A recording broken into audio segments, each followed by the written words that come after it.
Built in Dubai podcast was created to unravel what goes behind every success story in this city. Incredible human journeys filled with failures, resilience, quiet strength, and moments of joy and love. Hi Sakshi, how are you? I'm doing good. Shraddha, how are you? Good, I'm good. It's so good to see you after Same such a here. long time. I Same know we always, as founders, want to connect and want to meet, but I It's understand. difficult and we understand that. That's the best part. Exactly. Today's guest is someone who represents the quiet power of building something meaningful from the ground up. Sakshi Chanchal is a co-founder of Social Kandura, one of the Dubai's fastest growing homegrown media platforms, and a woman who has helped shape how this city's stories are told, from culture and entertainment to community and everyday life. What is something about you that people who follow Social Kandura would not know? Actually, I don't know if it's a good thing or a bad thing. It's funny that people don't know that I'm the founder of Social Kandura. What? Stop it. I'm serious. People still think that I work for Social Kandura and Okay. I'm part of the team. Maybe I left because I was not available during my pregnancy a lot. So yeah, that's the funny part.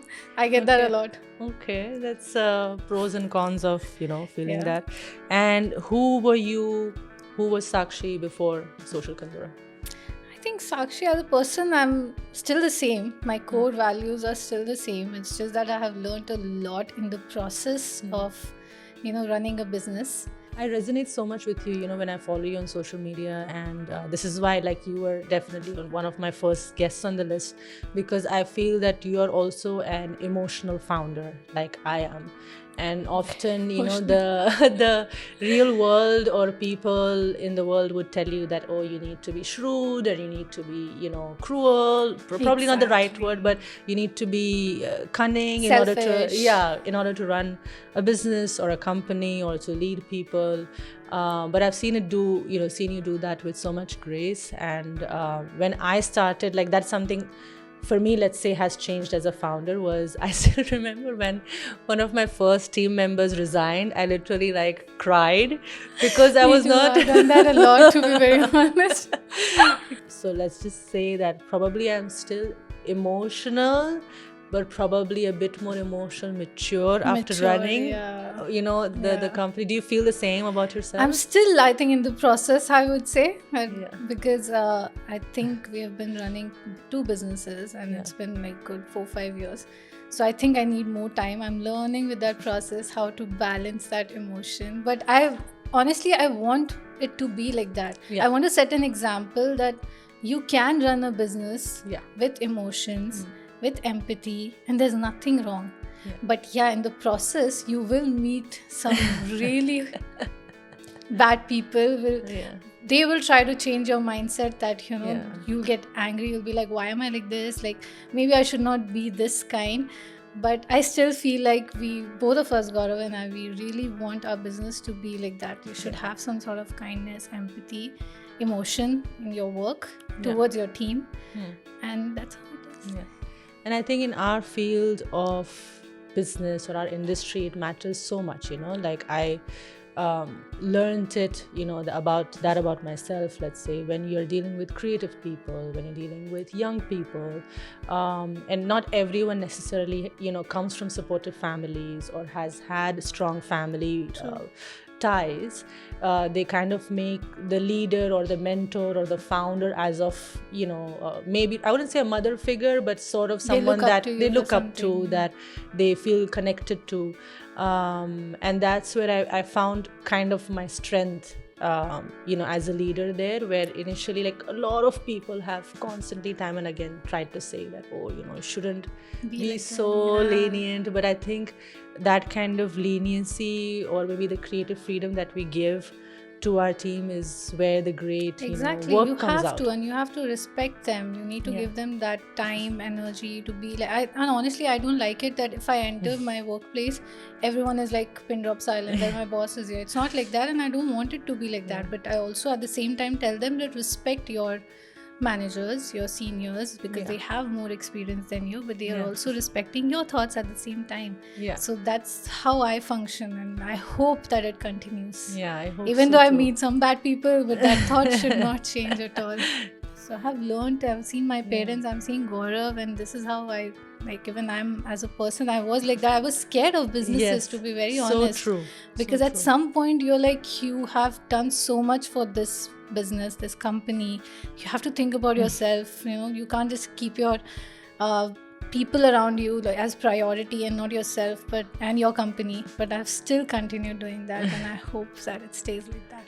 Yeah, very, very true. And you mentioned respect. I think that is so important when you are like this. I've always said that for me, respect is not necessarily, shouting and screaming at people and treating people Exactly. badly, and that's how you gain someone's respect. That to me is fear, instilled respect, Yeah, probably. no, exactly my point. Yeah. But I think respect is more if how you're treated, and if you can return the same way, in the sense of doing your work really well and respecting the fact that you have that kind of environment, which, as we know, is very It's difficult to difficult, it's find difficult in because big cities. we have been through, I have been through, even Gaurav, we have been through like toxic bosses and toxic work environment. So that's why we don't want that. If I have that control, if I'm running this business, then definitely that's not going to happen. I think for both of us, that's where a lot of our work culture comes from, is that we've been through those toxic work environments, and we wanted to make that change, and we wanted to make sure that our team had a good, workplace to come to.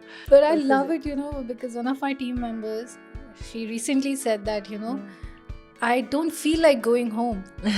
It's like I'm working, even if it's like 6 o'clock, I'm like, okay, are you guys leaving now? Because sometimes out of respect and a bit, people are like, oh, Sakshi's still here, like what should, but they're like, no, we enjoy it. Like we don't, if I'm staying back after work, it doesn't feel like, I've been pressurized or tortured or asked to sit after 6 o'clock or whatever. Like I just like it here. I just want, and that's a very big thing for me. It's amazing.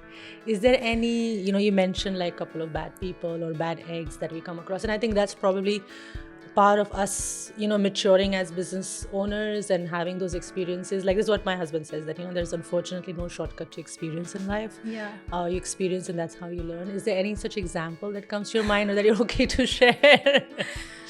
Honestly, I have not shared it with a lot of people. No names, of course, but yeah. Even no names. I just feel like if whoever it was, even if they're watching it right now, I don't want them to think that I'm going around and talking about that particular example.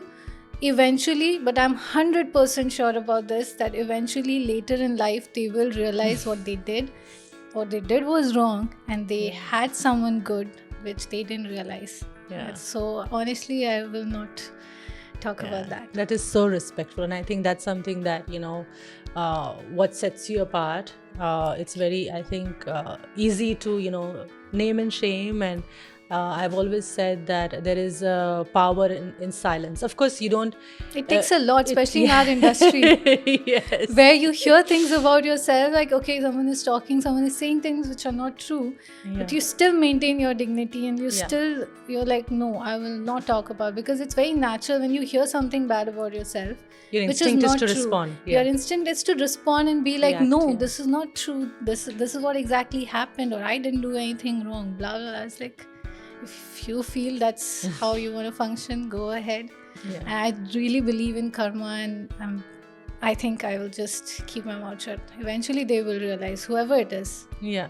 All the bad eggs, they will realize. Trust me. That's wonderful. That's wonderful. And I think the karma bit, we'll of course touch base upon you, having become a mother and all of that later as well. But that comes in so much more, let's say, in life, you see that coming to light so much once you have your kids. That's how we've been raised, and that's what we've seen it from our parents, that whatever you do ultimately affects your future generation as well. So all of these are fruits of labor. That this is why we see you continue shining, you and Gaurav, and continue building. So more power to that. Okay, so going back to the misconception. Yeah, misconception about me, right? I don't know, people just feel like they can't approach me, and I'm just kind of intimidated or scared. I don't know what, because it's not like that. I'm just an introvert. But I have this selectively extrovert thing where I know someone, you'll see a very different side of me. But when I'm like surrounded by 50 people who I don't know, okay, I'm quiet. But that doesn't mean that I'm not approachable or I'm like arrogant or like what is scary or nothing. The scary is the last thing about me, I feel. That is, yeah, that's the biggest misconception I feel that people have about me. I don't I know think why. they should just follow your personal Instagram, and that will Even that is nothing, guys. I was like basically 10-20% of what I am, who I am, what I do in general with my life. Yeah. But slowly, I'll try to be more visible, and at least then people will follow me and get to know that okay, Sakshi's not scary. Yeah. Are you an energy person? Like this is what happens to me because I'm again very similar to you when it comes to, if we are here, we can talk for hours, right? Because I felt that vibe and that energy with you for the longest time. Sorry, Mike. But I just wanted to hit the mic. But are you the same where you feel like if the energy is right and you can instantly connect to someone and you can talk for a long period of time? Otherwise, you might just be like, I'll go into my shell. 100%. Yeah. 100%. Yeah, I understand. So there are phases where I'll meet someone and I'll click within like few minutes. Sometimes it takes time, but that doesn't mean that there's something wrong with the other person. It's just that we're not vibing. It may take time and eventually we'll be friends. And that also has happened with me. Yeah. So it's, but yeah, instant connection is something that I really enjoy. Yeah, true. Yay. Yeah, true. I see that with the team, sometimes you have like new members of the team coming in and you see that, adjustment period that they have with their colleagues and their teammates when they're new to the office, etc. And like the mother in me wants to go and like, approach and tell them immediately like it's fine and whatever. I just have to control myself. I don't know why I was always like this. I was like, I had that motherly feeling, even though I was not a mother, but if I meet someone who's younger than me, I don't know why. I just feel like, okay, I want to protect you. I want to guide you. I want to do everything that's best for you. And that's how I treat my team members also. How was Social Kandura born? How did it all come about? How did you guys start? So, Social Kandura, this name was there with Gaurav for 8-9 years. I think that account. Oh, wow. And that username. That's crazy. Yeah. So that name was always there, but he wanted to start a marketing agency. But eventually, like when we got married and when we were discussing about Social Kandura, he was like, let's do this, start this again, blah, blah, blah. So I was like, maybe we should start a media platform because I saw that loophole somewhere. I felt like, we need good media platforms here. And by media platforms, I mean it, not an Instagram page. Not an influence page. Yeah, not an Instagram page. Like people have started calling media pages also, no? We even though we started from zero, from scratch, but I used to correct each and everyone who used to come and tell me, oh, so you Social Kandura Instagram page, right? I was like, no, it's not an Instagram page. And then they were like, oh, so you do this. They were taking some big names. So I was like, eventually we will be. And we are in the process. That's how you start. You have to correct people. If I agree to this, that it's an Instagram page, it will continue to be like that. True. And it's also the mindset, I think, that comes from the leadership, right? Like, and that then trickles down to your team as to how they think what this business and this concept is. And often, like having worked with on the agency side and worked with clients and other founders, I think having clarity as a founder is so important as to what your business is about. What is it that you do? What is it? Obviously it changes over time and things will always evolve as a business, as founders, but I think having that clarity and having your team members know that, okay, this is what our vision is, this is what our mission is as a company, this is what we imagine do. Like when we started Social Kandura, we took care of everything, the license, the office, everyone should have each and everything, their own laptops and what not. It was That's just tough, huh? It's really tough. And then because we wanted to start like full-fledged media company, we were not compromising on our equipments. So we had all these lights, which till date, I know a lot of people just rent it and they finish it even if they're like big names. We had everything because we were building from scratch and we wanted to give the audience best type of content, and we worked really hard for that. So even now, a lot of people, they remember us who worked with us. We were like barely 4-5 months old, but they still went ahead and they worked with us for various campaigns. They still remember us and they still work with us because they feel your quality and the vision. I respect you for that, and it's there. So Yeah. we're still. I think that's what makes founders a bit delusional, because you are investing and putting in money before even you've made a dime, and But as that's we know, the it takes vision, a long right? time. If Yeah. the way you start, that's how it's going to be. And since day one, we made sure that we start on a scale where we'll just go better and better. We'll just grow with this. This should be our, like, what did you say, benchmark. It's amazing. That's amazing. That's how we start. And I think Dubai kind of also pushes you to do that. Yeah. I always tell the team as well that here you can't operate substandard, because we're so used to the best of the best, and when you build something, when you're creating something, especially when it's, you're saying a media company, that's not a joke, it's a big responsibility, Big right? responsibility. Like you're representing the region, you're representing the city. So doing it the right way, definitely, I think that was a great call on your guys' behalf. How did the name come along? That's such a cool name, by the way. Yeah, I it's love a it. cool name, but I will not take credit for that. That is 100% Gaurav. It was his idea, his name. He came up with that idea. Maybe someday he'll explain it to you Okay, properly. done. But yeah, he wanted to change it.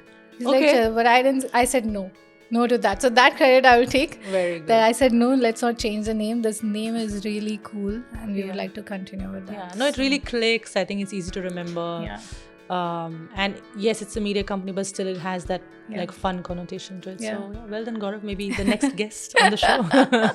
Was that the moment when you felt, that I want to build something of my own in Dubai? Like when you guys talked about Social Kandura, or was there any other business, or was the other business that you started first? Yes, the other What's- business we started first, and Social Kandura was our second baby. So Okay. first one we started during COVID, in fact. Oh wow. So that was mostly Gaurav's passion and love for cars, that. So he always wanted to do that, and I was like, okay, fine, I'm always here to support you. Yeah. So as a team, we started with that business first, and I think after 2 years, I think we started Social Kandura.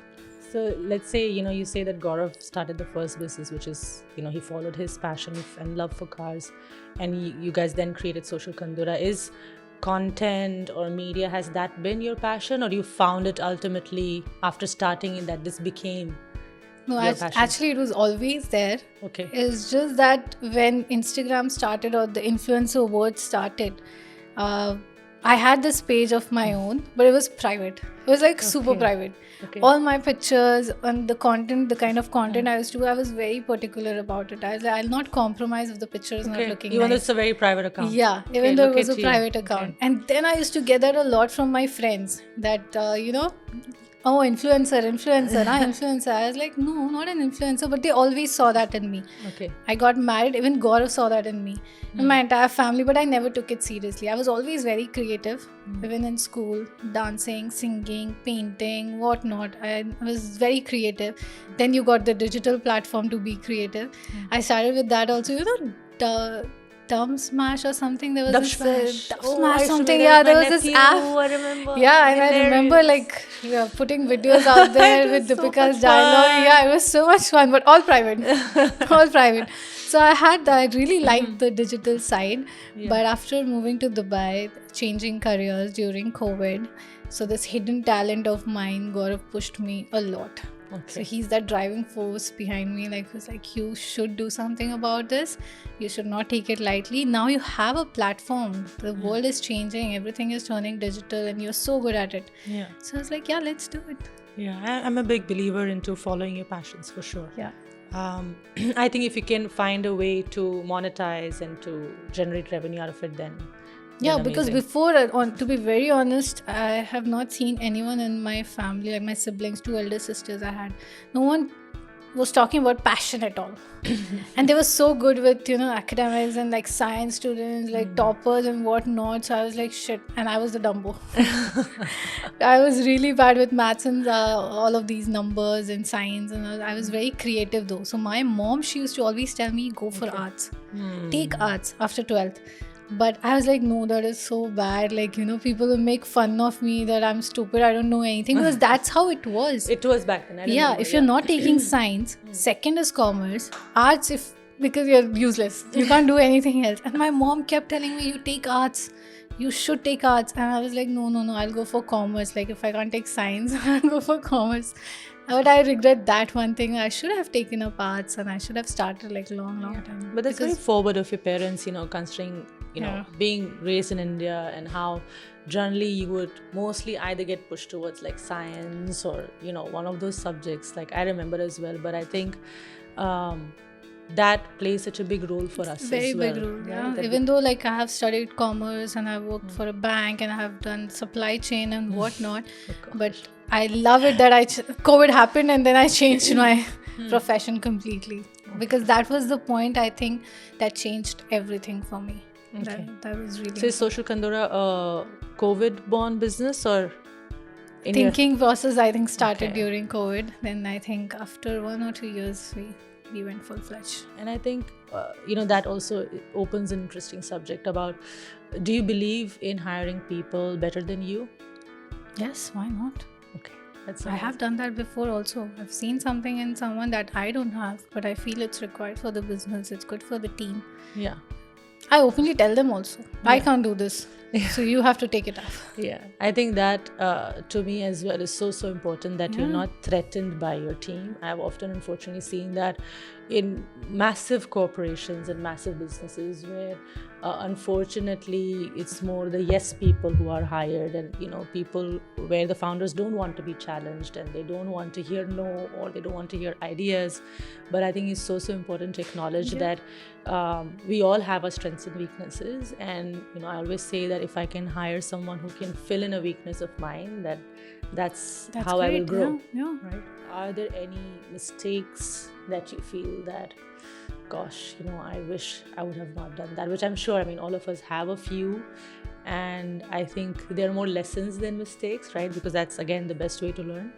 So are there any, like, maybe few that come to your mind? To be very honest, like, I'm not able to think of any major mistakes right now. Everything was a learning, and yeah, I think we just need to maintain that balance between how kind you should be. Because at the end of the day, you true. also have to run your own business. I think that is one thing that I always think about, how to balance that, because I know my kindness and my empathy takes over. I don't know why, even forget about business, even in life in general, when I'm talking to you and I'm saying something that, this happened, that happened, if you're telling me something, automatically my mind will be like, okay, shut that to go through so much. So it's like, if I can help, if I can, do something, or that thought just comes like automatically. But in business, I think at some point you have to control yourself. So that is one mistake that I feel like I've been making, but it's also good. Like I told you, right, I would like to continue like that. And how old were you when you started, like, or maybe the both of you or yourself? 27, 26, 27. Yeah, similar to when I started White Label Media as well. And even, my first was 21. So I think the emotional maturity also comes a little bit over time, is, what I've told myself. But the thing is, I have the previous company that I had worked for, like, before coming to Dubai. Everyone was very, like, old and older to me, way more experienced, but we were all working on the same designation. Okay. So that way, I think I learned a lot from them I guess also. you're referring to banks, but... Not banks. No, okay. Bank, I worked in a bank as well, but it was the MNC. Okay. It was a chemical company. So everyone was like so experienced, and supply chain, production team, this, that. And I didn't know like how to talk to them, because we are all doing the same thing. At some point, you have to say certain things. Out of respect, I was like, but in my head, I was like, uncle ko kaise bolungi? Like, that's 60, 65 also.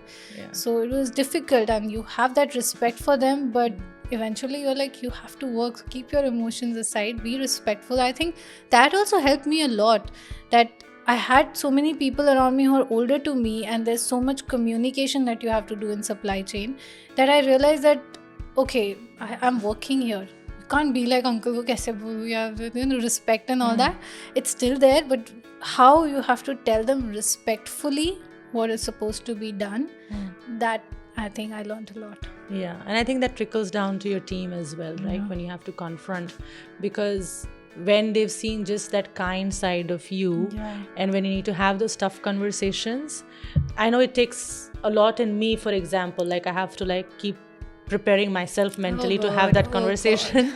So I understand how you feel, but Yeah. it sometimes takes people by surprise that oh, I've only seen Sakshi being so kind and so That is the problem I nice. feel like Yeah. with people like us, or this particular issue that we have. If you're not saying anything to them, you're understanding, you'll be like, okay, fine, politely, nicely. So the day you're like, Lose no, it. this is too much now. Like, how many Yeah. times should I explain it to you nicely and politely and understand respectfully? I've done all that. Yeah. But at some point, you have to say it, and that really takes a toll on your health, just like, oh God. And then they're also not ready for that. Yeah. They're like, how Sakshi spoke to me like that. And, some people who understand, they'll be like, okay, and that is how it should be. Sakshi never did something like this ever. So if she's saying something, maybe I should listen and respect that. Yeah. And I think that's what a lot of people need to learn. Yeah. That if I'm sitting here with you, I still have that respect for you because I know you have more experience than me. So if you're saying something, I'll be like, okay, fine, yeah, Shraddha, let me see. Even if I don't agree, just listen and respect that. But I have not seen that in a lot of people. They just feel like, how can she talk like that or whatever. And also our responsibility as leaders, and especially when you're leading young people, right, is also they are coming there for an experience. Some hopefully you wish that they stay with you for a longer period of time, and that mentoring and all of that will stay within the organization. But even if they were to move on, ultimately you want them to feel that they learned something, and they also didn't work for a boss that just cared about being cared about being nice that's all like the time. So much pressure because you have certain responsibilities towards the team, towards the company, and you're trying your best. You're trying your best to give them that. Also, at the same time, you're trying to give them an environment that is good. I feel like you learn a lot with toxic environment also. You should respect that each one of us. I have learned so much. But in my head, I'm like, okay, you don't have that. Just do your best. Like, I'm here to support, like your leaders, your managers, everyone is here just to give your best and learn something. And even now, I tell everyone, like, if you want to leave, if you want to go ahead with something else, if I can't provide you something that you want here, I'm very happy. I will not stop you. You just go ahead. If there's something better, something new that you want to try, you're not getting it here. If I have a vision for you and I feel like, okay, this is the best, I will still tell you. I'll still guide you. And I'll tell you that I feel like this is the best decision for you.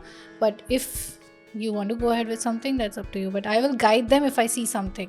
Yeah. Other than that, I'm like, it's fine.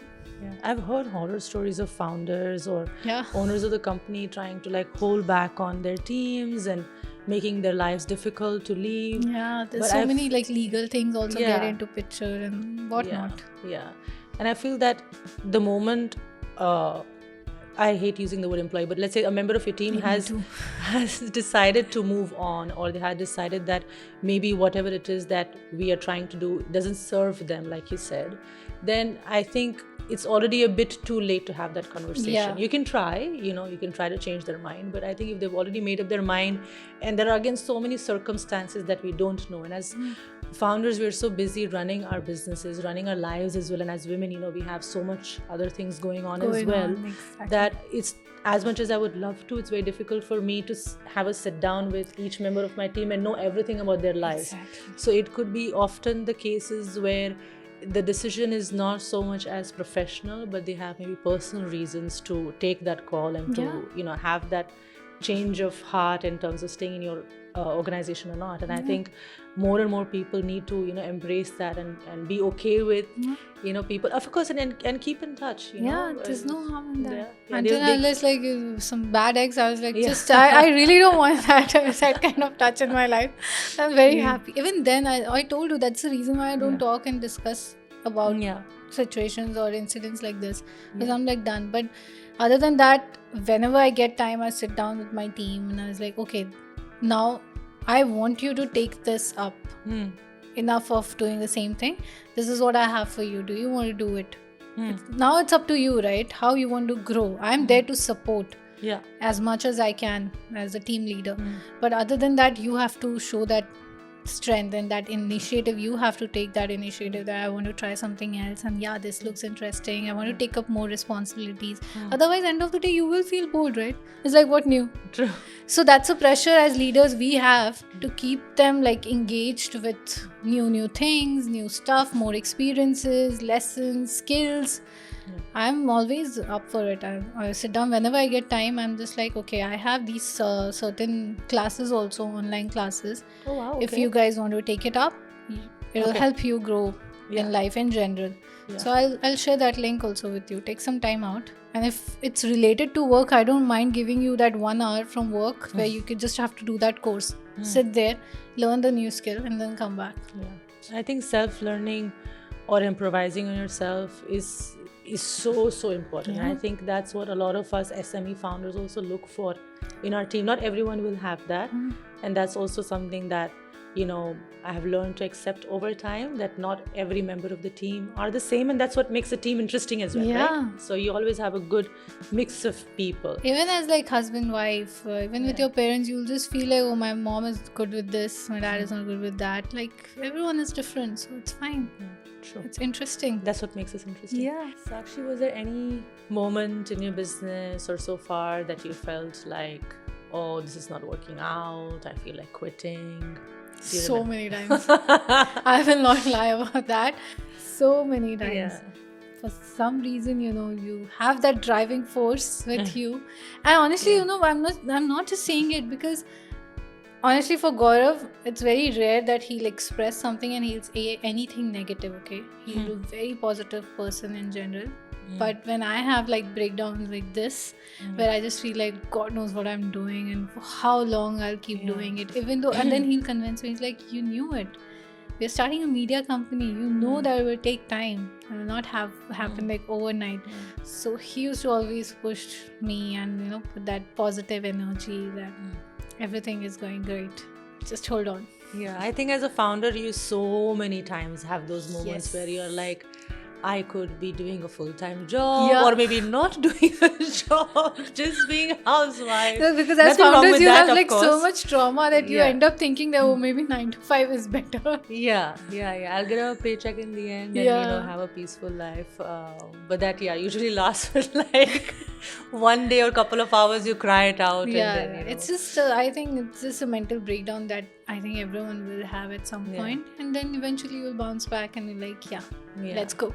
Yeah, New I day. think running a business is, you know, how much pressure can you take as a person, right? True. It's always you being tested constantly, and I think, you know, in a fast city like Dubai as well, where we're also expats and there's also rules and regulations to be respected, and of course that's why the reason is like, you know, the city is so safe and it's great to work in, but that also is like you're constantly on your toes, you know, okay, now this law has passed and now we need to do this, and now you're like jumping to the next, you know, loophole. So And also like you don't know a lot about this place, right? Any country you move to, and if you're starting a new business in a different country altogether, like with no backing, no, even like no one to guide you for that matter. Uncle, auntie is like, uncle, you know, tell me something about this place.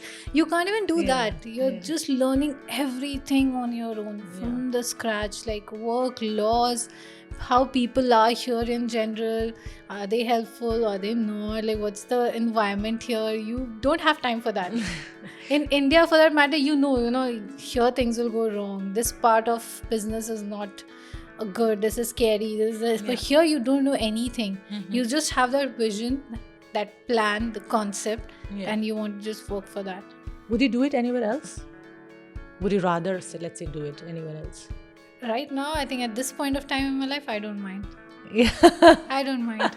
I think I can do it anywhere. Anywhere in the world. Yeah, I think that's what is the beauty of, you know, doing business in Dubai. You're exposed to so many different cultures and different people that, you know, you kind of get access to, okay, you know, certain cultures respond well to this kind of maybe content or this type of, you know, let's say behavior or a customer behavior, etc. So I think Dubai is a great launch pad for a lot of founders to also maybe possibly launch something in some other part of the world. Sometimes, you know, you need that kind of laws and restrictions or discipline, I would say, in general. Because sometimes I feel like if you don't get that, you're just all over the place, like whatever you want. And I think that's what it makes it safe, you know, if you have that kind of discipline, structure, and that way I love this country. To be Yeah. very honest. Even the pace, you know, for me, I always say that the city is what keeps up with the pace of my ambition. If I were in any other country, yes, there is a lot of maybe clarity on the legal side of it, because here we are in a young city or a young country, so the laws obviously constantly evolve as per their experiences and the requirements of the land, etc. Whereas maybe there are laws which are very clear in other parts of the world, but at the same time, you know, here you're able to grow a lot, you know, faster, because I think there is definitely a demand for people who live up to their commitments or live up to their, you know, promises, and who do like a really great professional work, like, you know, you decided to invest in the right type of equipment and professional equipment from day one. So I think when you enter with that kind of vision and ambition, I think this country thankfully rewards you as well, you know. How did you start? Like, what was that moment for that's you a when you lot. decided that you want to start a business Oh, and that's do a- stuff on your own? Because I saw your story. Yeah. I know a bit. That Yeah. was really difficult. In Yeah. that position, how did you decide that you want to start your own business? I knew I always wanted to do my own business since when I was 10 years old. Wow. But I was a young, confused soul because I had no idea what that business would be. So I tried multitude of things and tried and failed and tried and failed. I think that's a story for another time. But I knew one thing, that yes, I'll be an entrepreneur, and You always wanted to do it. yeah, and I was a straight A student, so my parents obviously, and they're all from academics, so they tried to like, you know, put me into science or like becoming a doctor, like a typical, you know, Gujarati family. But I was like, you know, maybe not me, because I'm just wanting to sell something every now and then. So probably selling won't be good if I become a doctor or Oh, you know, I was engineer. really good with my studies. Yeah. I think I was the like college topper of Oh, my wow. postgrads. Yeah. So I was really good. The only problem was maths. The moment you'll enter those numbers though, so everything was 80, 90, 75, that Yeah. kind of. But the moment you'll see my maths ka marks, it was like just pass. It was like 37, 35. Passing is Yeah. 36 and 37. So I was really lucky with that. Other than, I think, yeah, it just happened. Yeah. I was really good with studies, but maths was not my thing, and that's why I could not take science. Oh, but I think, you know, that also for us who are from India and who grew up from India, and I didn't necessarily like study in really big, you know, schools, etc. Did my dad's job, he would keep on Same. moving. So I think it's also important that for doing a business, you don't necessarily have to be like a Harvard graduated or like a top university. I think now there are so many stories of college dropouts who are doing, you know, big businesses, and they're big billionaires. So I feel that whole, and I think for us as parents now, that is changing that whole pressure of like study. Like if, okay, the child is really, you know, into it and they are really smart, then great. But I think it's not the end of the world if, you know, you just have passed at maths. You know, you look at you. Now we can do that as Yeah. parents. I still remember my mom wanted me to join a dance class when I was 5 years old.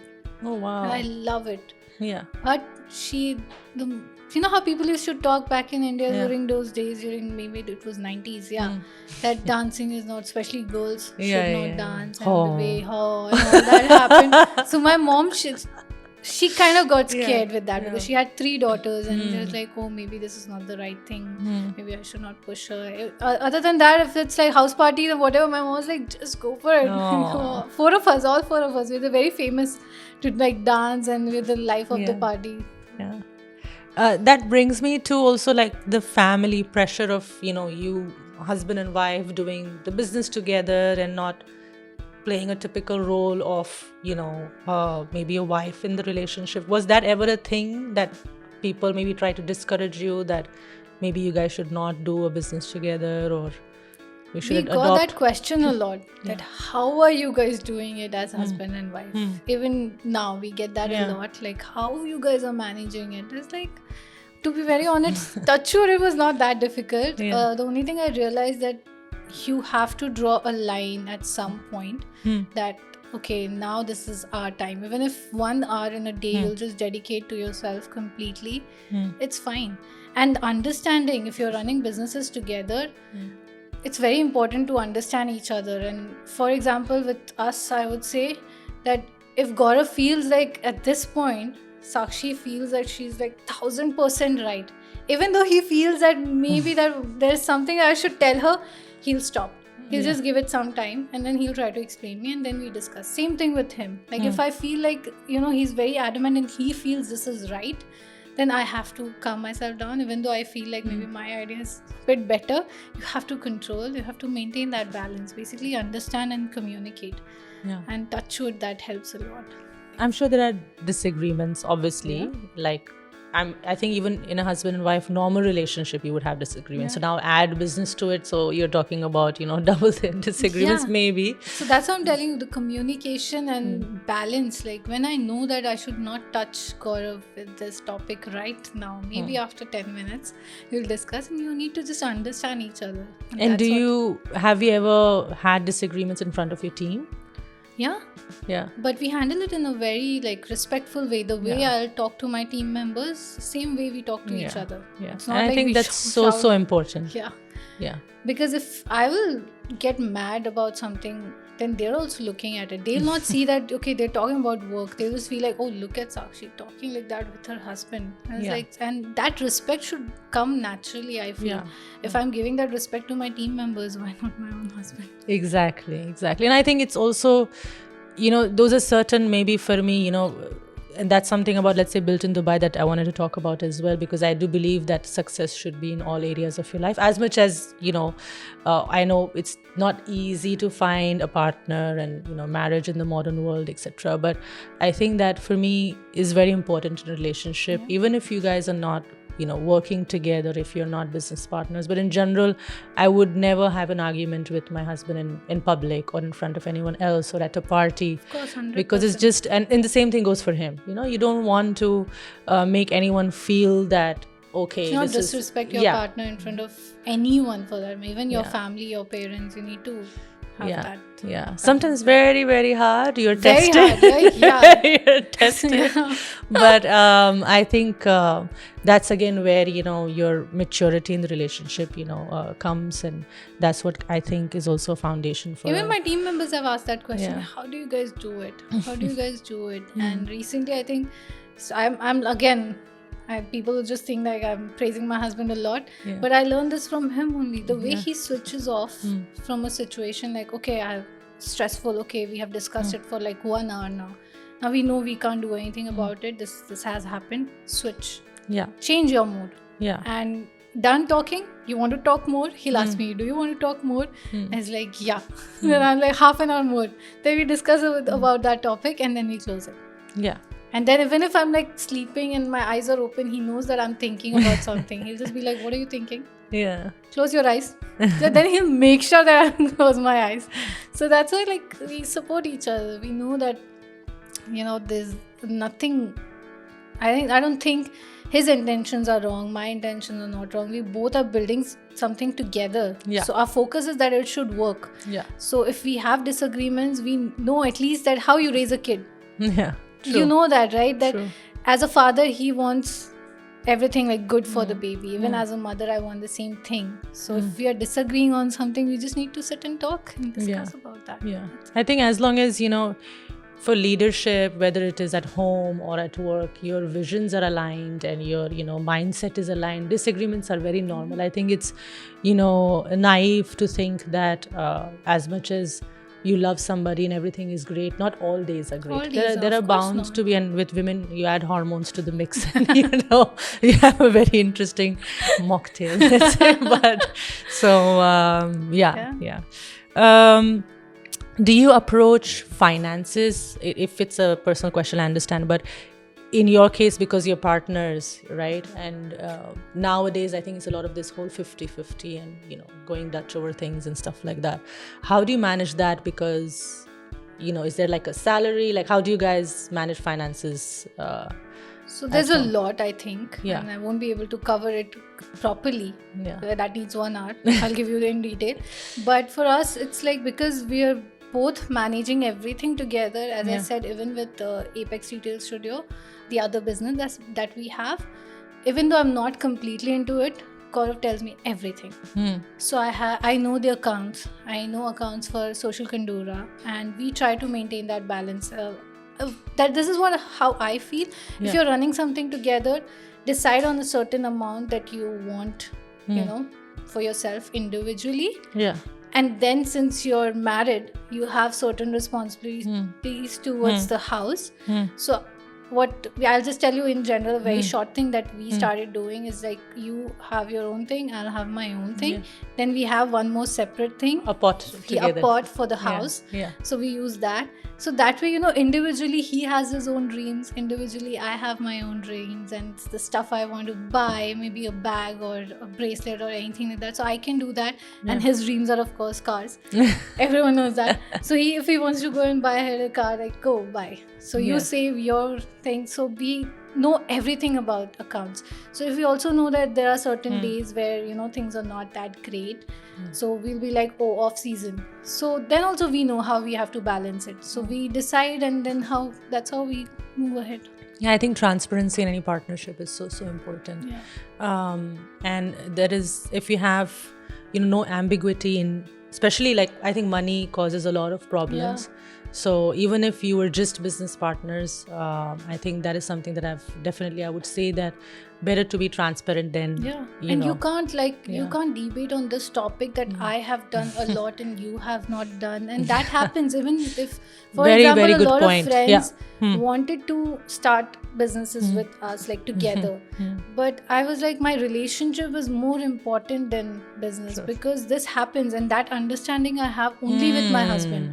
Like, so true. Someone will do something more physically, someone will do more emotionally, someone will do mentally. So you can't just sit and be, I'm just doing this 6-7 a.m. I know my team will be really happy about this right now. My daughter will be happy. Yeah, so it's just that you have to maintain that balance and understanding. Yeah.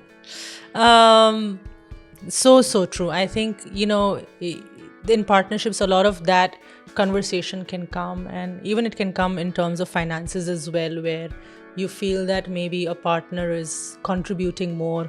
I remember when I met my husband 20 years ago, I was making more money at that point of time, but it never crossed my mind that, oh, you know, like, I am making more and he's making less. We thankfully had that same vision. We knew what we wanted and what we were, you know, gunning towards, and I could see how hard he was working. You know, it would probably feel wrong if I felt that there was no effort being maybe put in, you know, from his side to make a difference to our economical situation.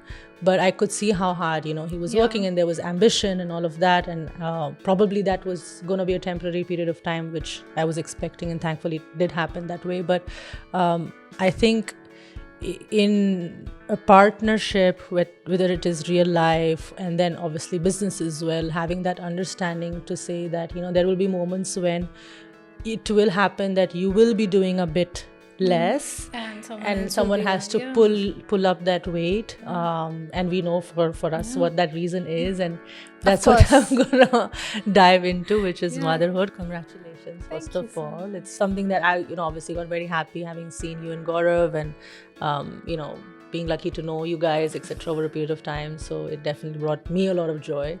And you were playing a very important role in that journey, to be very honest. Even you have no idea, even that smallest gesture was everything for me at that point of time. I don't want to cry on this podcast. I hope so. No, it's okay.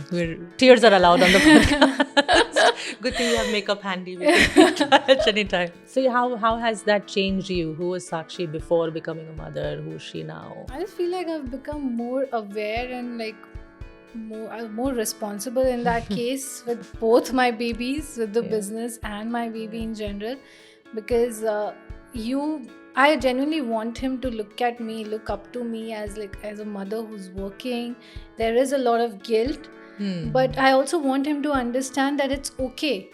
Like, if your mom is working, both your parents are working in general, your parents are trying their best to be with you, but if they're not, that doesn't mean like it's end of the world. they'll always love you. They're doing their best for you, to be very honest. And since it's a boy, I always felt raising a boy is so difficult, because girls naturally, they're like so smart, they have so much emotions and whatnot. To make to make a boy understand the importance of a working woman, or even if in future I want him to be like that, to respect the women of his life. You want to work, okay. You don't want to work, okay. It should not be like, oh, women should work or women should not work. True. So I really have to build that image for him. So I feel like I'm more responsible. I have to actively take care of my business and him at the same time. But also, I admire the fact that you were, I think, also like out and about driving and trying to like push yourself to get out there, which I know is very tough. Because I was at home and I love driving. So I was not doing that for 9 months, and not just 9 months, I think almost a year. So yeah, I bounced back really quickly, given my situation. Everyone told me you should rest, and I was like, it was not something that someone forced me to do, but I was exhausted. This way, like working from home. So this is what I enjoy, going on shoots, whatnot. Like, so I went, I think 15 days after my delivery, I was on a shoot. And I told them like, maybe I'll be there for only an hour and I'll leave, because like it's like going around Dubai and it's hot. Yeah. One of your clients are also involved in that.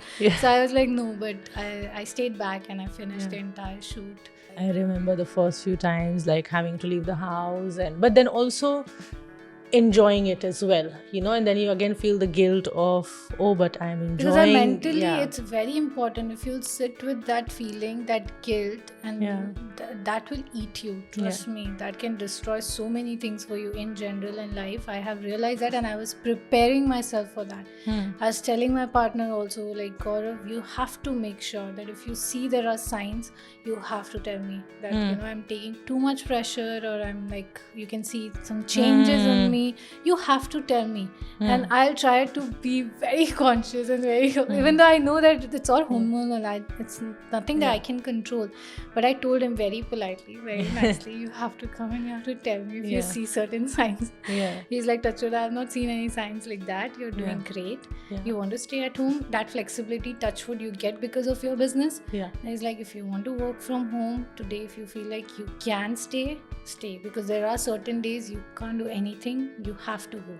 And I still remember him looking at me when I was leaving the house for the first time. But I remember that too. But it for me, like, I had this huge identity crisis because of the weight gain and like the whole water retention on my face and looking bloated for a long period of time. And touchwood, I had a smooth pregnancy. Just towards the end, I had a few challenges, thanks to greedy doctors, not fault of my own, but that changed the pregnancy and the whole experience for my husband and I a bit, and that led to a bit of postpartum depression for me for 6 months. It was very scary, but it just like for us, because we were married for very long and it was a conscious decision to have a child later because we were focusing on building the business, it was just very weird, like when I would look in the mirror, like from not being in my professional work clothes and looking glamorous to like mum t-shirts and a burp cloth and like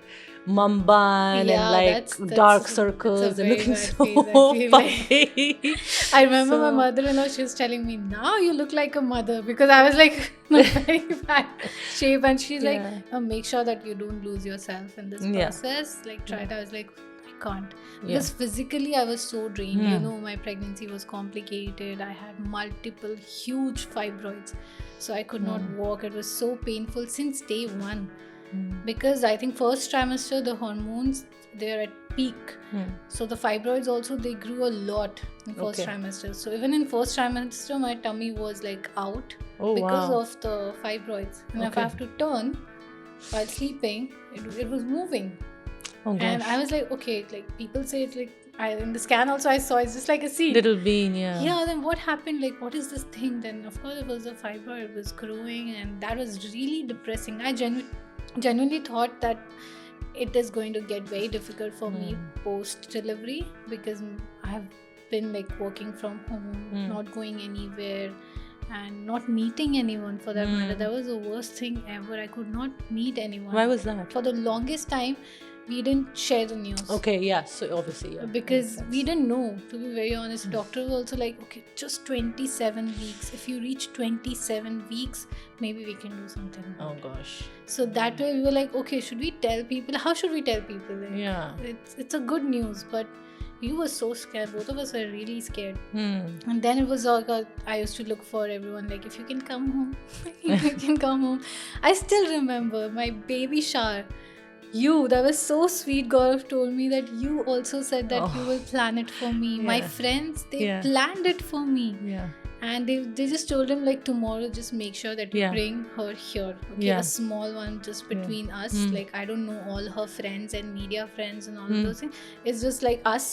We wanted to do something for her. And I think the same day, just before that day, I was hospitalized. Oh gosh. And next day again, Gaurav was like, I'm so sorry, guys. Yeah. And every weekend we used to think, today we'll do it, today we'll do it. And you were also like, you're not supposed to do it. But it was like out of control. Yeah. I was like, only I can decide maybe when I can do it. But whenever I was also deciding, it was just not happening. Yeah. So That's just- very, very difficult. You wanted to enjoy it with your girls. And I think every girl dreams about it, right? The wedding, maybe ऐसे होगा, then baby shower these days. Yeah. So, in our culture, we don't celebrate it before. It's like after that, there's a big celebration, 6th day. But even my mother-in-law said, like, you go ahead. You wanted it, I know. Do it. My mother was also like, yeah, we don't do it in our culture, but you do it because I Yeah, know you true. want it, but it didn't happen. So that was also in a way very depressing, I feel. Yeah. So I was worried, and now looking at body, I think we discussed about it already. Nothing fits. Nothing. It's okay. It gets better. Trust me, it gets so much better.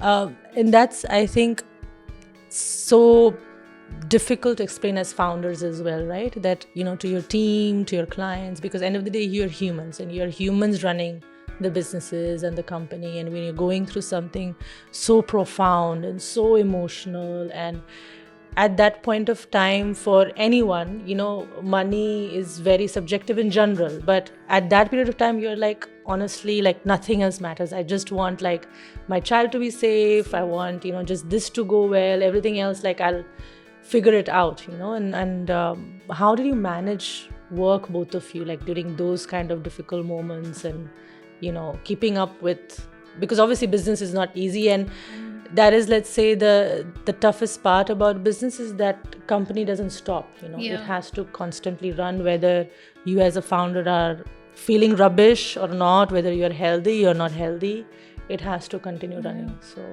and you're responsible for that. I feel like it's for everyone, like whoever is working. If I was working 9 to 5, I'll still be very dedicated towards my work, and that's what I was looking for my manager to understand, that okay, the end of the day, this is my work as well. So I want to do it. I just need that understanding. With us, I think Gaurav took up a lot. Again, everything lands up to the understanding that you have with your partner. He took up a lot of work. I tried my best. He used to feel bad because there are certain places where both of us as owners, we have to be there. So in that condition, I was out there running around. So he was like, now you need to rest. Now I really don't care what happens. Lost, I really don't care. You need to rest. But then touch wood, and I was worried because I told him, like, this is the peak. I worked really hard for last 2 years, and now people are seeing it. We have such big campaigns, and I'm not there. So that really affected me, and I cried. I cried a lot, and he of course calmed me down. He's like, yeah, it will happen, just wait for a while. This is, again, you need to enjoy this phase, don't overthink. So again, he was bringing my anxiety down and be like, everything is fine, is fine. But that it's not. I worked really hard, and now I was thinking I'll have a healthy pregnancy, non-stop I'll work, but it didn't happen. So Gaurav took up a lot of responsibilities, even the team for that matter. As I said, like, if you have the right team members, they were like, okay, Sakshi, you rest, we'll take care of it. But you know that you have to be there, and even now they say that we know that you guys tried your best. and you were always there. We didn't feel like you guys were not available or you guys Yeah. were going through something so difficult. Yeah. So you have the right team members, you have the understanding, and things will just go. And touch wood, they managed it without me being there non-stop.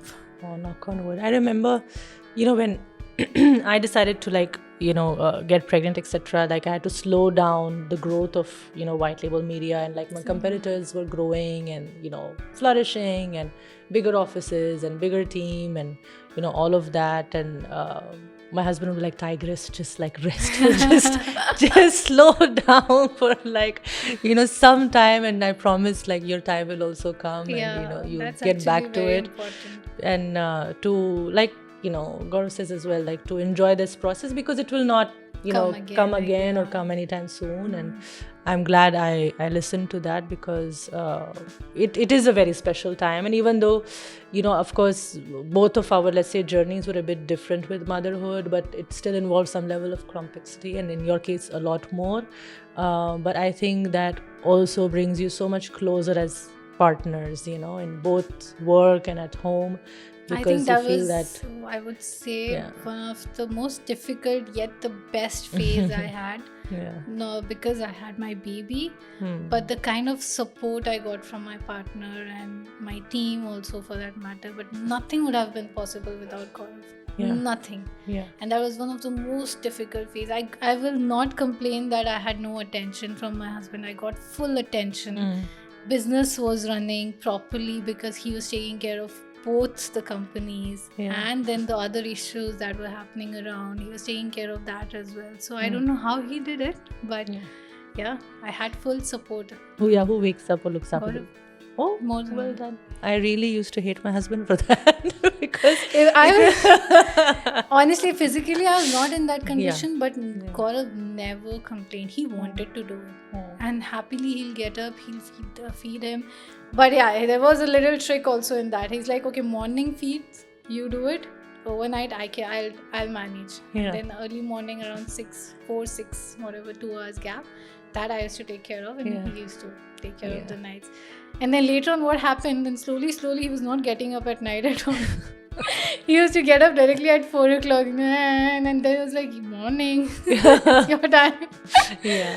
But In my he did case, my husband has always had a full-time job, so it was like I've had the flexibility in owning the business. So I could maybe nap during the day a little bit with the baby, so I had to be like awake in the night feeding, and he would be like snoring next to me, and I was like, what is happening? But again, you can't complain, because this is how it's, thanks to that stability, I've managed to like build white label and do my interesting adventures over the years of building and losing and But that's failing. what I feel so like. yeah, Hindi में they say, Yeah. हर कामयाब आदमी के पीछे एक औरत का हाथ होता है. It Yeah. goes the other way also. True. For every कामयाब lady, you need to have a right guy. and in terms of your pregnancy, your whole experience, you said that it came through as a surprise.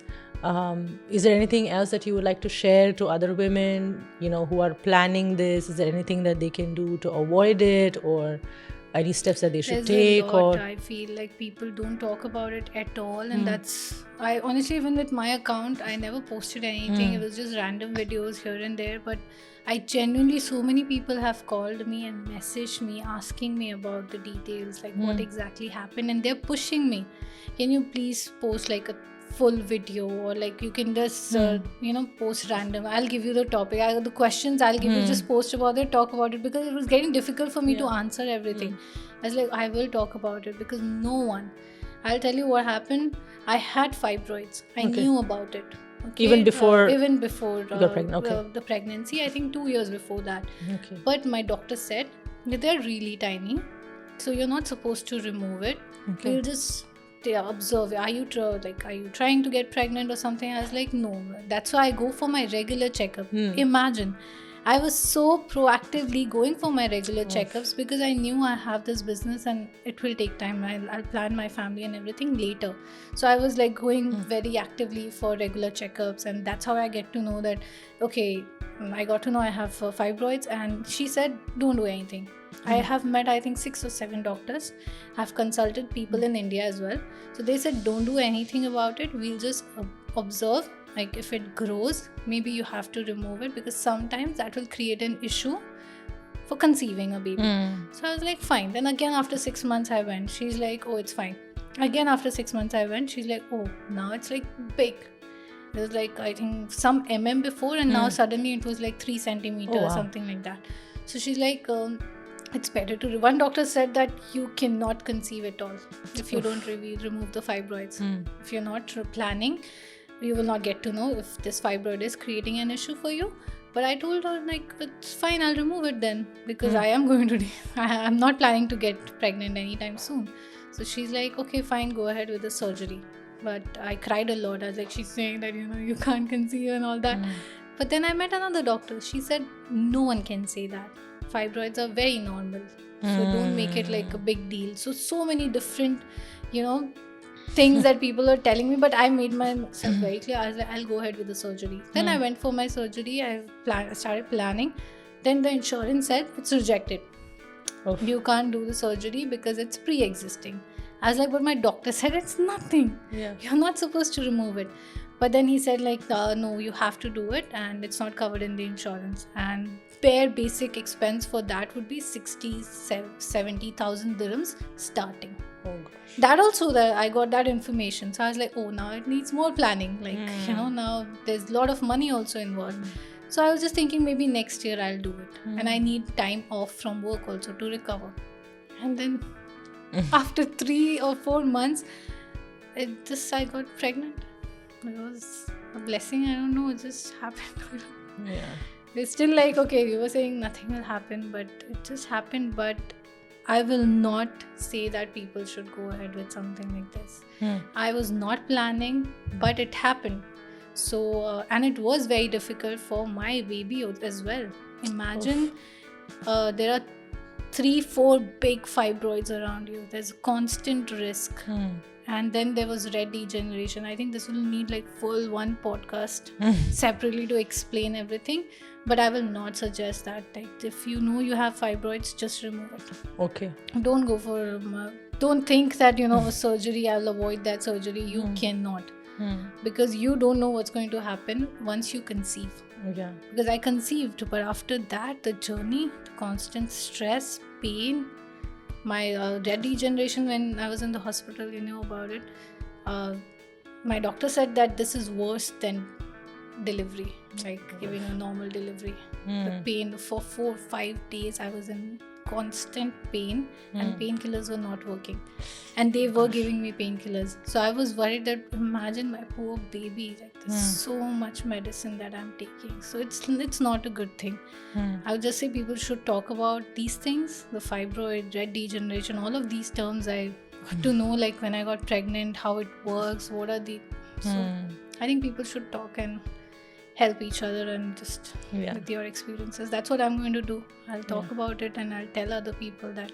I think for sure. I think it's very, very important that we talk as women as much as possible about our journeys and about our experiences. And I think also you talked about something very important that I also want other women to know is also not listening to every doctor that you meet. In both my pregnancies, they tried to say different things about the baby, and like I was at risk and I don't know what. And the first time around, we got very scared, and we were like, oh my God, and we didn't really take the second opinion because we were first time parents, and we didn't talk to other parents. That's the mistake that we did, or we didn't maybe look up a lot of information. We spoke to a lot of doctors, and one of the doctors literally gave us a very shocking reaction in a way that, oh, you're going ahead with this, or what have you decided? And Gaurav got really annoyed with that. He's like, how can you say that? Because even the gynac, she didn't say that, And they said it in front of you on your face? Oh wow.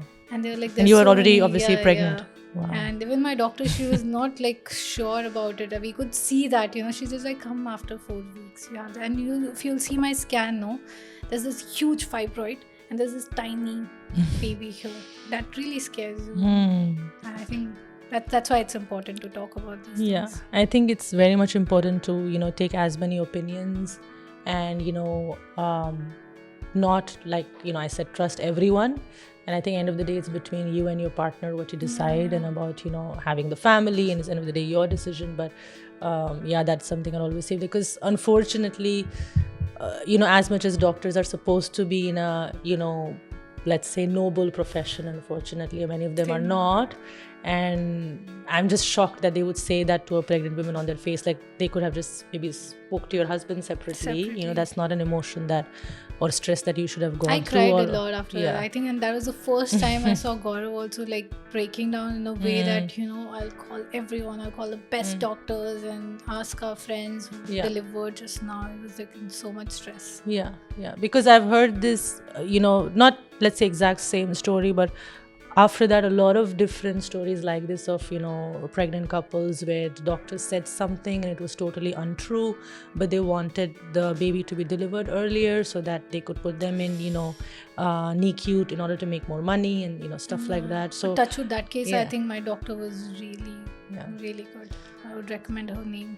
Okay. Wherever I go, it's Dr. Henan Janani from Saudi German Hospital. Okay, amazing. She removed my fibroid as well with C-section. Oh, which wow. is again a very big deal.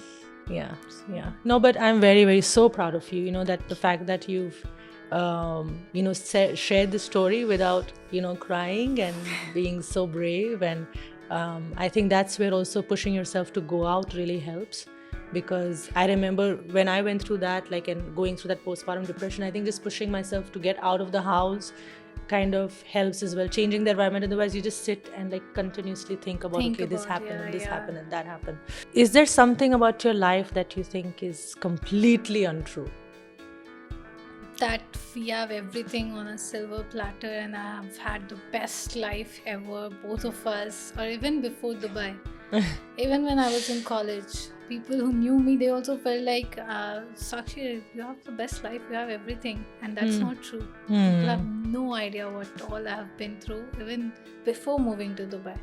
So the challenges in life in general. So. Yeah, I think that's maybe the price of being a positive person, right? Because I also, for example, don't really like using my social media to constantly like rant or complain, or I feel that also there are so many people going through such bigger problems, and the world around us, especially now or even since past couple of years, is going through so much that many times our problems look so much smaller.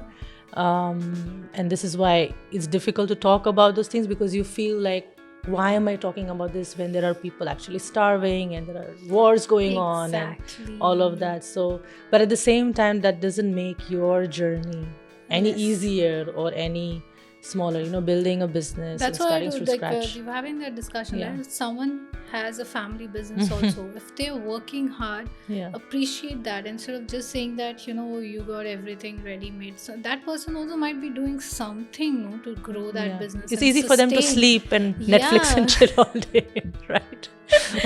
But I think apart from Ambani's, I don't think anyone else can say that you can just like chill and not do anything in general. Like they all are working hard. Everyone is just respect that. Yeah. Is there any Dubai stereotype that you think is actually true? That I feel like everything is fast moving except the traffic. No, it's actually getting worse. Is there anything that you would tell your younger self? Start early, just don't overthink and limit your kindness at some point. Yeah, don't get taken advantage of. Yeah. Don't get too emotionally attached to things, and that's why my family was also worried about me, that I'm very emotional. I'm getting into business with this kind of emotions. They were worried, but I think that's the only thing I would like to tell myself. Is there anything that you feel that you would maybe change about yourself? Yeah, sometimes I feel like too much empathy is also not good. It's self-damaging, I feel. That, okay, it's good. Sometimes it's fine, but all the time if you just think not everyone deserves it. Yeah, and if all the time you're just thinking about that, too much empathy is basically self-destruction, I feel. Yeah. And I think as women also are overthinking. Like for me, that's, I tend to overthink. I've had to learn over the period of time that it's okay. Like just... relax. Things also have its way of like working out mysteriously. But I think overthinking is just part of every woman, like in general. I think so as well. Well, thank you so much. You have been absolutely wonderful. This was great chat. Time just flew by. Yeah, we've just been told to cut off. I swear.